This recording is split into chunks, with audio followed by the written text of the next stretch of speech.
Callen, Myrth, and Liora Venn thought they had found their forever home until the house began rearranging itself, showing them doors that didn't exist and whispering secrets that should have stayed buried.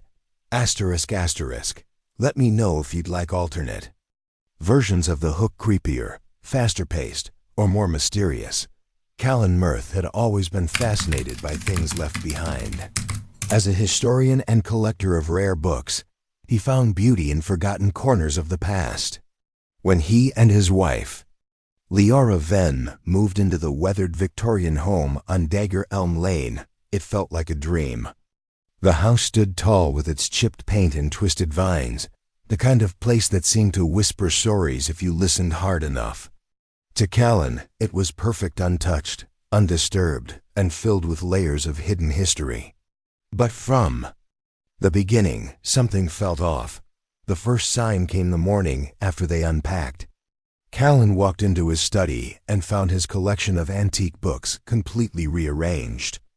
They were no longer on the shelves but stacked in perfect spirals across the wooden floor, the spines outward, the titles all facing the same direction. Liora hadn't done it. He hadn't done it. They both dismissed it as exhaustion from the move, maybe a sleep-deprived mistake. But then it happened again the next night, and again the night after that. Liora's studio, where she painted botanical illustrations, became colder than the rest of the house.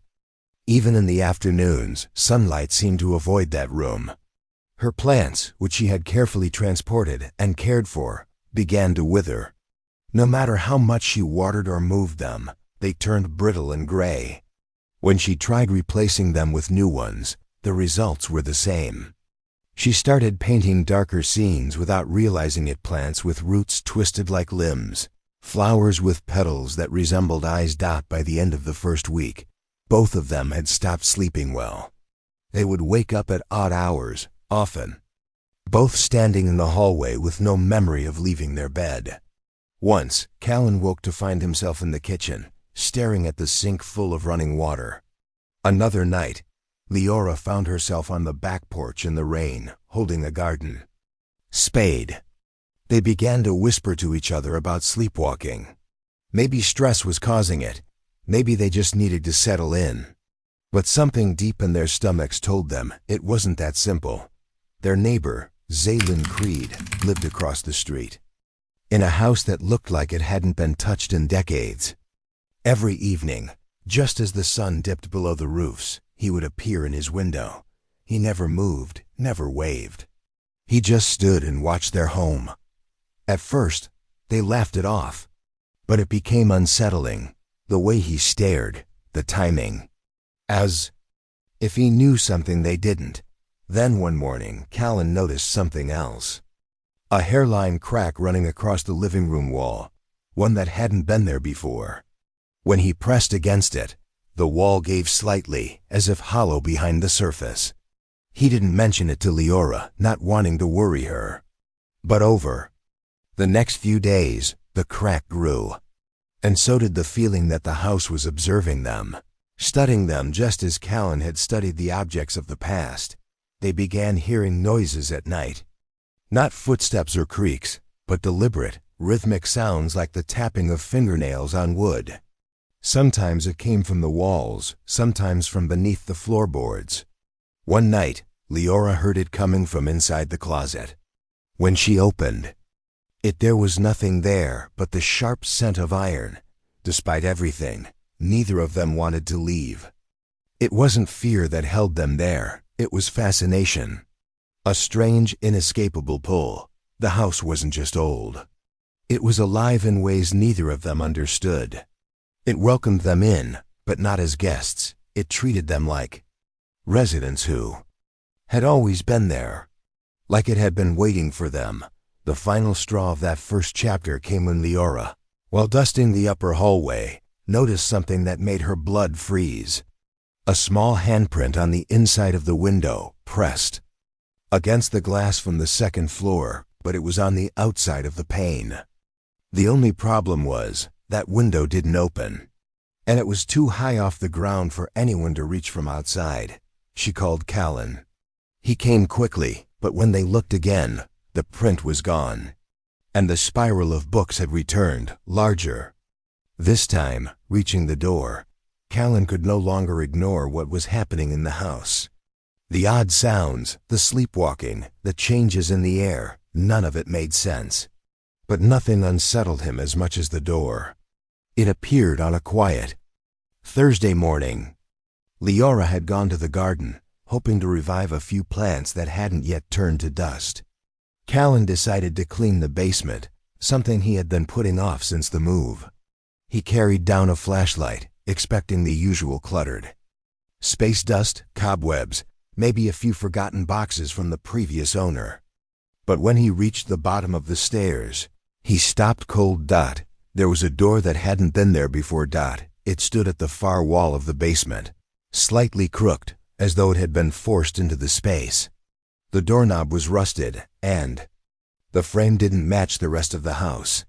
It was made of a darker, rougher wood. At first, Callen assumed he had missed it earlier, but deep down, he knew he hadn't.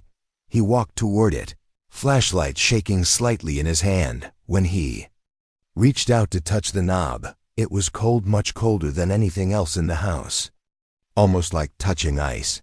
He didn't open it that day. Instead, he ran his hand along the edges, inspecting the door's frame, noting that it seemed freshly installed. But there were no tool marks, no screws, no nails. It simply existed. As if the house had grown it. That night, he didn't tell Liora. She had already started looking pale, exhausted, and Callen didn't want to burden her further. He told himself he would investigate alone when he felt ready. The next morning, he went down again. This time, he opened the door. Behind it was a narrow hallway lined with stone walls. It didn't match the architecture of the basement at all. The hallway was colder than the rest of the house, and it sloped downward slightly. At the end of it was another door, this one smaller, painted red, and covered in strange markings. The symbols were unfamiliar, but something about them felt ancient, dangerous. Callen opened that door too. What he found was even more bizarre. The space behind the door was impossibly large, far bigger than what could exist beneath their house.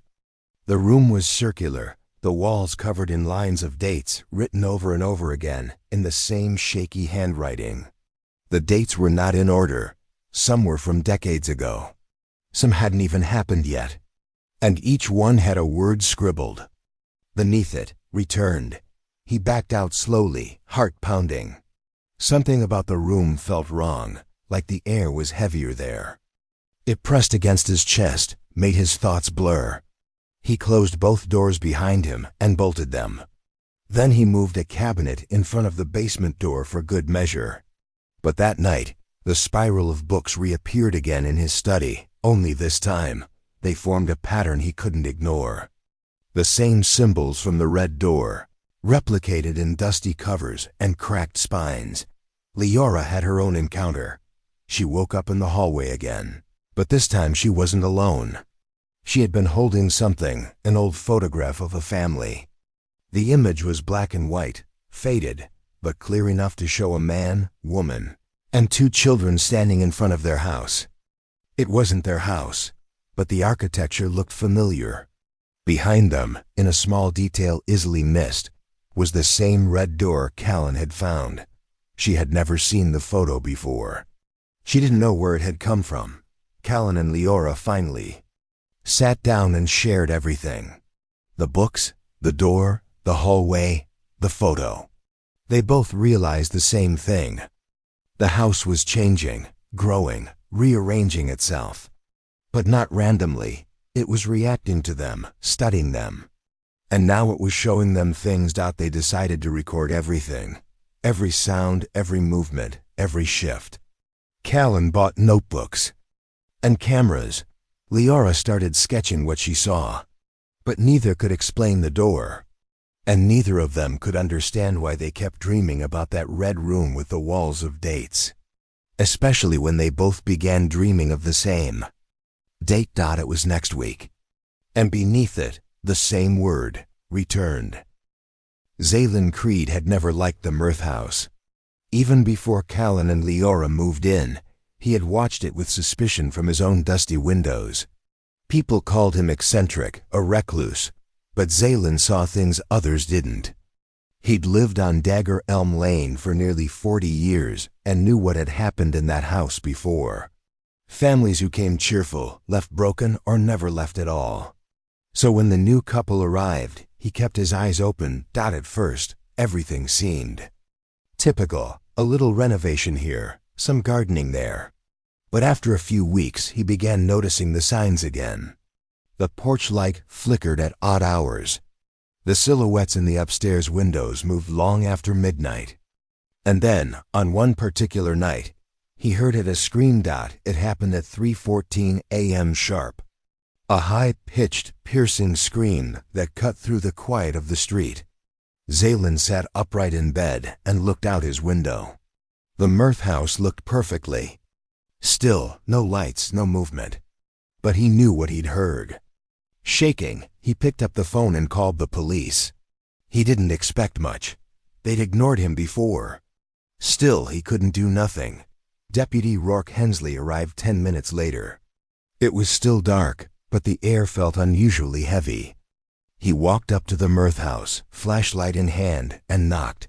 Callen answered, eyes half-lidded, face pale. Liora appeared behind him, standing strangely rigid, her hands clutching the sides of the door. They claimed nothing had happened. They hadn't heard any screams. Everything was fine, just a quiet night. Deputy Hensley wasn't convinced. He asked to take a look inside. Callen hesitated, but eventually stepped aside. As Hensley entered, a deep chill crept down his spine. The interior of the house was cold, almost damp. He walked through the living room, glancing around at the antique furniture, the perfectly arranged books. The faint scent of burnt sage in the air. It was when he turned toward the hallway mirror that he froze. Reflected behind him, just over Callen's shoulder, was another figure, still, blurred, pale, a third person who didn't exist in the real hallway. Hensley spun around, flashlight darting, but no one was there. Just the hallway, empty and quiet. He blinked. Looked back at the mirror. The figure was gone. Something was very wrong with this house. He asked Callen about their security system, whether they had cameras.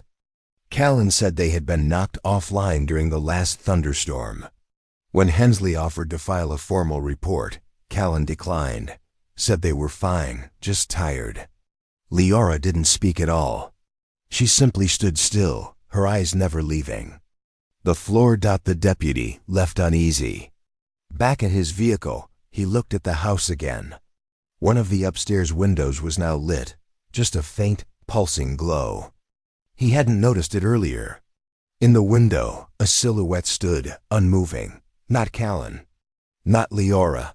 Something else. The next day, Zalen Creed disappeared. Neighbors assumed he had finally left town, maybe checked into a facility like he always claimed he would, but his house was untouched.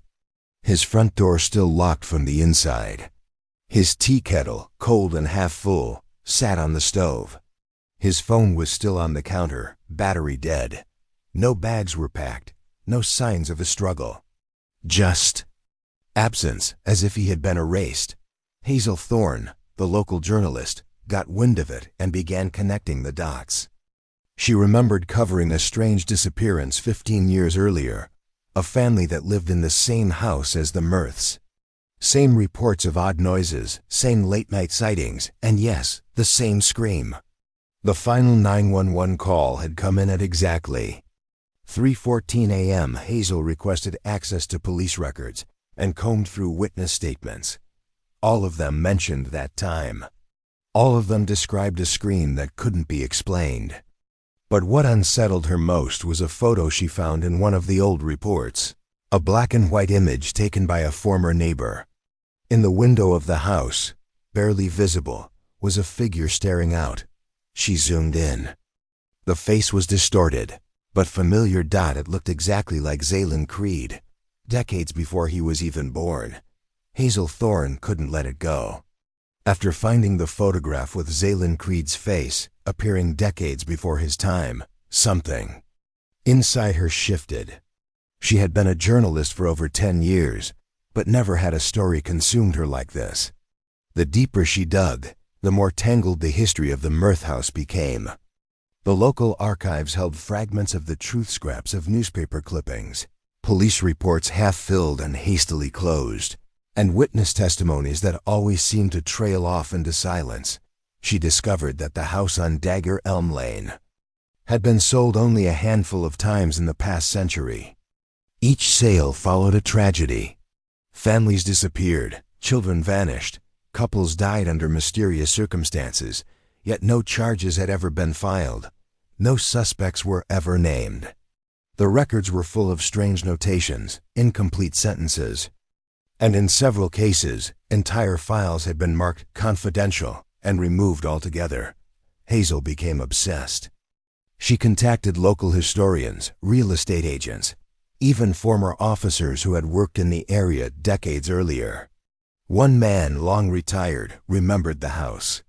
He said the files had always been red-flagged for spiritual hazard, an unofficial label used internally by a few officers after one of their own went missing inside the house in 1972. That officer's body had never been recovered, and what was found instead was never made public. The case was buried. Hazel needed proof. She filed a petition to request an official inspection of the house. Surprisingly, it was approved, likely because the local department didn't want her stirring things further. She returned with 2 investigators, equipped with cameras and instruments to measure structural integrity. Their official goal was to check for hidden passageways and possible safety hazards.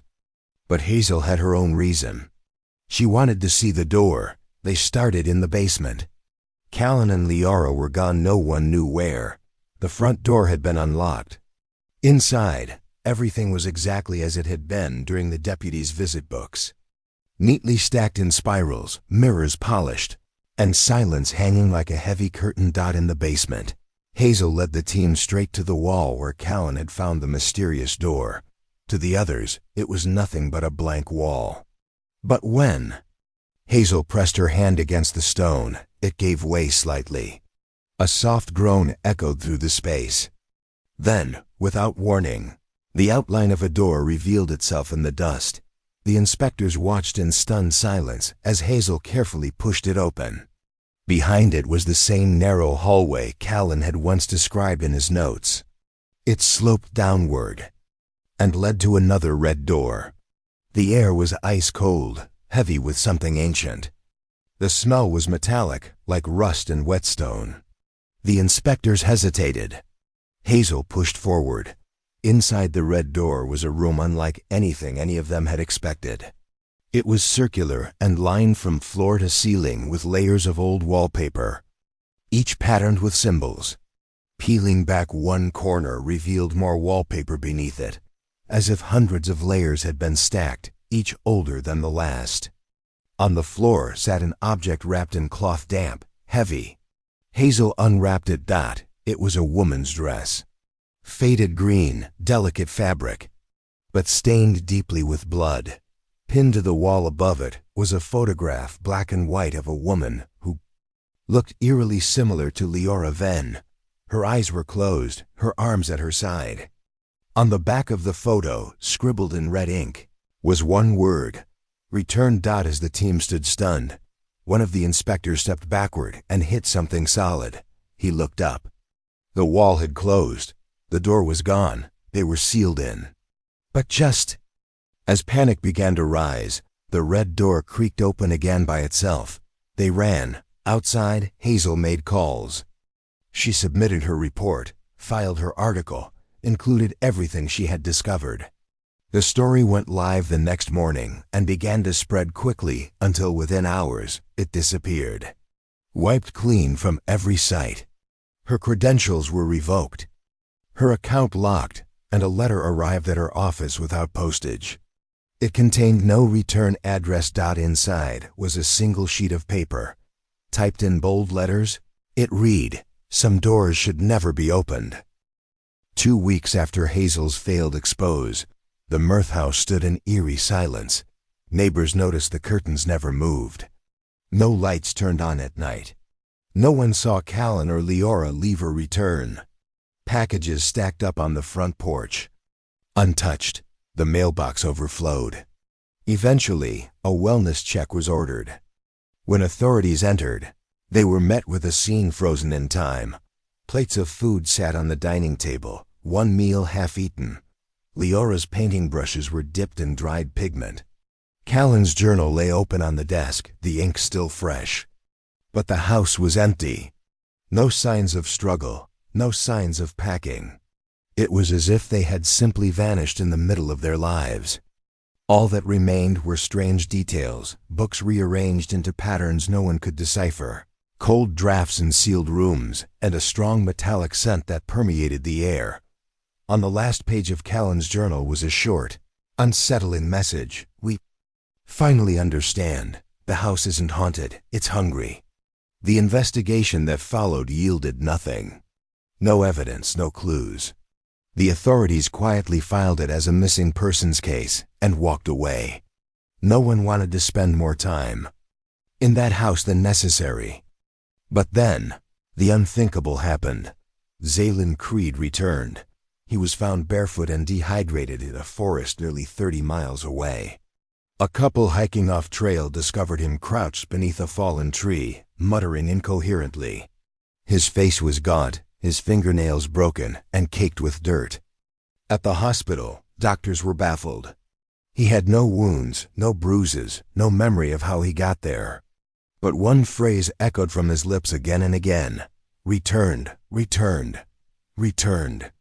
He was placed in a psychiatric facility, where he quickly became unresponsive to most questioning. He stopped eating, stopped sleeping. But every night, he would get up and draw.